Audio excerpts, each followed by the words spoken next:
Hi friends, ಎಲ್ರಿಗೂ ಮಲ್ಲಿಗೆ ಮಾಡ್ ಚಾನಲ್ಗೆ ಸ್ವಾಗತ. ಇವತ್ತು ನಾನು ಸಾಗುವಿನಿಂದ ರಸಮಲಾಯಿ ಹೇಗೆ ಮಾಡೋದು ಅಂತ ತೋರಿಸ್ಕೊಡ್ತಿದ್ದೇನೆ. ಅದಕ್ಕಿಂತ ಮೊದಲು ನನ್ನ ಚಾನಲನ್ನು ಹೊಸದಾಗಿ ನೋಡ್ತಿರೋರು ಮತ್ತು ಸಬ್ಸ್ಕ್ರೈಬ್ ಮಾಡದಿರೋರು ಪ್ಲೀಸ್ ಸಬ್ಸ್ಕ್ರೈಬ್ ಮಾಡಿ. ಈ ರೆಸಿಪಿಯನ್ನ ನೀವು ವ್ರತ ಏನಾದರೂ ಮಾಡ್ತಾ ಇದ್ದಲ್ಲಿ ಇದನ್ನ ಮಾಡ್ಬೋದು. ತಿಂದ್ರೆ ಏನು ತೊಂದರೆ ಇಲ್ಲ. ಈಗ ಹೇಗೆ ಮಾಡೋದು ಅಂತ ನೋಡೋಣ ಬನ್ನಿ. ಇಲ್ಲಿ ನಾನು 1 ಕಪ್ನಷ್ಟು ಸಾಗುವನ್ನು ತಗೊಂಡಿದ್ದೇನೆ.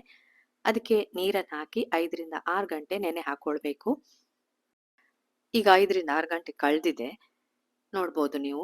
ಸಾಗು ಎಲ್ಲ ದೊಡ್ಡದಾಗಿ ಡಬಲ್ ಆಗಿದೆ. ಕೈಯಿಂದ ನೀವು ಪ್ರೆಸ್ ಮಾಡಿದ್ರೆ ಸಾಕು, ಅದು ನೆಂದಿದೆ ಅಂತ ಗೊತ್ತಾಗ್ತದೆ. ಈಗ ಇದರ ನೀರನ್ನೆಲ್ಲ ಬಸಿದುಕೊಳ್ಬೇಕು.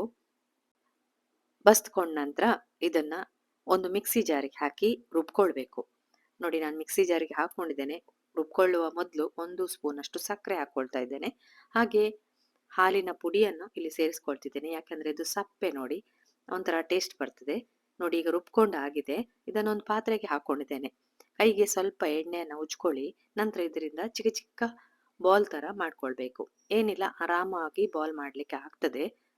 ಸ್ವಲ್ಪ ನೀವು ಅದನ್ನ ಬಿಟ್ರೆ ಗಾಳಿಯಲ್ಲಿ ಆರಿ ತಂದು ಒಳ್ಳೆ ಬಾಲ್ ತರ ಆಗ್ತದೆ. ಇದ್ರ ಎಲ್ಲ ಬಾಲ್ಸ್ ಮಾಡ್ಕೊಳ್ಳಿ. ಚಿಕ್ಕ ಚಿಕ್ಕದಾದ್ರೂ ತೊಂದರೆ ಇಲ್ಲ. ನಿಮ್ಗೆ ಎಷ್ಟು ದೊಡ್ಡದು ಬೇಕು ಆ ತರ ಬಾಲ್ ಮಾಡ್ಕೊಳ್ಳಿ. ನಾನಿಲ್ಲಿ ಎಲ್ಲ ಬಾಲನ್ನ ಮಾಡ್ಕೊಳ್ತಾ ಇದ್ದೇನೆ. ಇದು ಮಾಡ್ಲಿಕ್ಕೂ ಸುಲಭ, ತಿನ್ಲಿಕ್ಕೂ ತುಂಬಾ ರುಚಿಯಾಗಿರ್ತದೆ.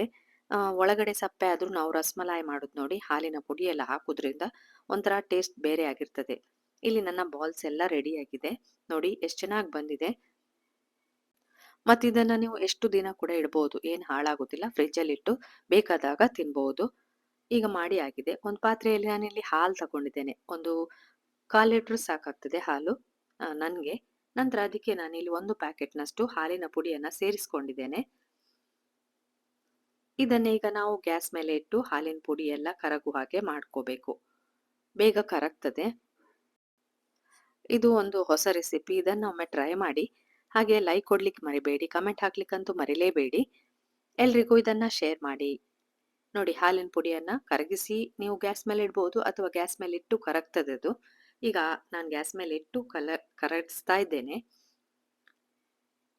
ಇದಕ್ಕೀಗ ನಾನು 1 ಕಪ್ನಷ್ಟು ಸಕ್ಕರೆ ಕೂಡ ಆ್ಯಡ್ ಮಾಡ್ತೇನೆ. ಯಾಕಂದ್ರೆ ರಸಮಲಾಯಿ ಮಾಡೋದು ನೋಡಿ ನಾವು, ಸ್ವೀಟ್ ಬೇಕು. ಅದಕ್ಕೆ 1 ಕಪ್ನಷ್ಟು ನಾನಿಲ್ಲಿ ಸಕ್ಕರೆಯನ್ನ ಸೇರಿಸ್ತಾ ಇದ್ದೇನೆ. ಜಾಸ್ತಿ ಬೇಕಂದ್ರೆ ನೀವು ಜಾಸ್ತಿ ಸೇರಿಸ್ಕೊಳ್ಬೋದು. ಹಾಲಿನ ಪುಡಿ ಕೂಡ ಹಾಕಿದ್ದೇವೆ. ಒಂದು ಕುದಿ ಬಂದ ಕೂಡಲೇ ಇದಕ್ಕೆ ನಾವು ಸಾಗು ಇದು ಬಾಲ್ಸ್ ಮಾಡಿದ್ದೇವೆ ನೋಡಿ, ಅದನ್ನ ಹಾಕ್ಬಿಡಿ ಇದಕ್ಕೆ. ನೋಡಿ, ನಾನಿಲ್ಲಿ ಹಾಕ್ತಾ ಇದ್ದೇನೆ. ಮಾಡಿಟ್ಟ ಎಲ್ಲ ಬಾಲ್ಸ್ ಅನ್ನು ಹಾಕಿ ಒಂದು 5ರಿಂದ 6 ನಿಮಿಷ, ಅಂದ್ರೆ ಅದು ಸ್ವಲ್ಪ ಬೇಯಲಿ, ಅಲ್ಲಿಯವರೆಗೆ ಇದನ್ನ ಬೇಯಿಸ್ಕೊಳ್ಬೇಕು. ನೋಡಿ, ನಾನಿಲ್ಲಿ ಬೇಯಿಸ್ತಾ ಇದ್ದೇನೆ. ಜಾಸ್ತಿ ಬೆಂದ್ರೂ ಏನೂ ಆಗೋದಿಲ್ಲ, ಒಳ್ಳೆ ಟೇಸ್ಟ್ ಬರ್ತದೆ ಹಾಲಿನ ಸ್ವೀಟ್ ಎಲ್ಲ ಸೇರಿ ಹಾಲಿಗೆ. ಮತ್ತೊಂಥರ ಹೊಸ ರೆಸಿಪಿ. ಇದನ್ನ ಟ್ರೈ ಮಾಡಿ ನೋಡಿ. ಆಗಿದೆ, ಕಲರ್ ಕೂಡ ಚೇಂಜ್ ಆಗಿದೆ ಸಾಗು ಬಾಲ್ಸ್ ಇದು. ಮೇಲ್ಗಡೆ ಡ್ರೈ ಫ್ರೂಟ್ಸ್ ಇದ್ರೆ ಅದನ್ನು ಕೂಡ ಹಾಕಿ, ಕೇಸರ್ ಇದ್ರೆ ಅದನ್ನು ಕೂಡ ಹಾಕ್ಬೋದು. ಇಲ್ಲಿ ನಾನು ಡ್ರೈ ಫ್ರೂಟ್ಸ್ ಹಾಕ್ತಾ ಇದ್ದೇನೆ. ಇದನ್ನ ತಣ್ಣದ ನಂತರ ಫ್ರಿಡ್ಜ್ ಅಲ್ಲಿ ಇಟ್ಟು ಕೂಡ ನೀವು ಸರ್ವ್ ಮಾಡಬಹುದು, ಅಥವಾ ಆಗ್ಲೇ ನೀವು ಸರ್ವ್ ಮಾಡಬಹುದು. ನೋಡಿದ್ರಲ್ಲ ನೀವು ಎಷ್ಟು ಚೆನ್ನಾಗಿ ಬಂದಿದೆ. ಮೇಲ್ಗಡೆ ನಾನೀಗ ಡ್ರೈ ಫ್ರೂಟ್ಸ್ ಹಾಕಿ ಸರ್ವಿಂಗ್ ಬೌಲ್ಗೆ ಹಾಕೊಂಡಿದ್ದೇನೆ. ಮಾಡ್ಲಿಕ್ಕೂ ತುಂಬಾ ಸುಲಭ ಇದು. ಹಾಗೆ ನೀವು ವ್ರತದಲ್ಲಿ ಇದನ್ನ ದಸರಾಕ್ಕೆಲ್ಲ ನೀವು ಮಾಡೋದಾದ್ರೆ, ವ್ರತ ಮಾಡೋದಾದ್ರೆ ಇದನ್ನ 9 ದಿನ ಕೂಡ ಮಾಡಿ ಇಟ್ಟು ತಿನ್ಬಹುದು. ಫ್ರಿಡ್ಜ್ ಅಲ್ಲಿ ಇಟ್ಟು ತಿಂದ್ರೆ ಇನ್ನೂ ಟೇಸ್ಟಿಯಾಗಿರ್ತದೆ. ನೋಡಿ ಎಷ್ಟು ಚೆನ್ನಾಗಿ ಬಂದಿದೆ. ಈ ರೆಸಿಪಿಯನ್ನ ನೋಡಿದ್ರಲ್ಲ. ಇನ್ನು ನಿಮ್ಗೆ ಹೊಸ ರೆಸಿಪಿಯೊಂದಿಗೆ ಸಿಗ್ತೇನೆ. ಪುರ್ಸೊತ್ ಮಾಡಿ ನೋಡಿದ್ದಕ್ಕೆ ಥ್ಯಾಂಕ್ ಯು.